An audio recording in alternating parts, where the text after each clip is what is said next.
Well, let's look more at The Voice. Now, you wrote quite a scathing article about the Prime Minister's handling of The Voice. You said he's responsible for the mess he's made, confusing the once reconciliatory message and scaring off voters. The Australian's Dennis Shanahan reflected your sentiments. He said that sometimes it's just better if the Prime Minister and the Indigenous Affairs Minister, Linda Burney, would say nothing rather than answer questions. And James, before you wrote this column, the Prime Minister actually took special aim at you in question time yesterday. I did note the Leader of the Opposition's reference in an article today by that investigative journalist, James Morrow, who had gone back to 1986, Mr Speaker.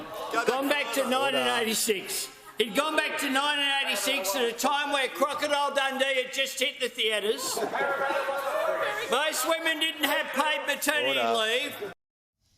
Look, James, you just wrote an article pointing out that for the past, nearly 40 years, the Prime Minister has supported treaty. And I actually think that attack on you is incredibly rude. Not everyone can be the Prime Minister, can be in such a powerful position, and he was very patronising towards you. You are a hard-working journalist. You have multiple jobs. Sometimes you write things he likes, sometimes you write things he doesn't like, but it is not your job to be his spin doctor. You are there for the readers of the Daily Telegraph and to hold our leaders to account.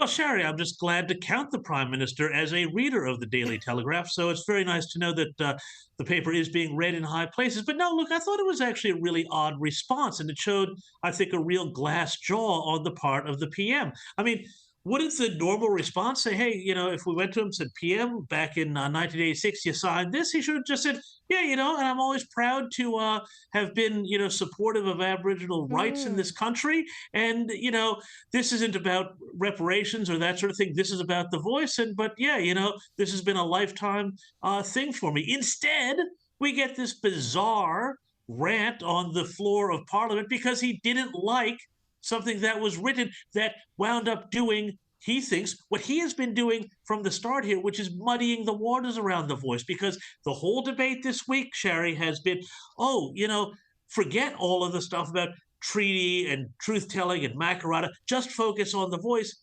When for the past year and beyond then, Albo and Labor have been about all three of those things all together at once. And now we're supposed to forget that the other bits, the other legs to the stool existed. Yeah, exactly. But as Ben Fordham pointed out today, people don't just want to know about the first chapter. That's what Ben Fordham said this morning. They want to know what comes afterwards. So it's all very well saying this referendum is just about The Voice, but then they want to know, well, what comes after? Is there treaty? And if there is, we'll just be upfront about it.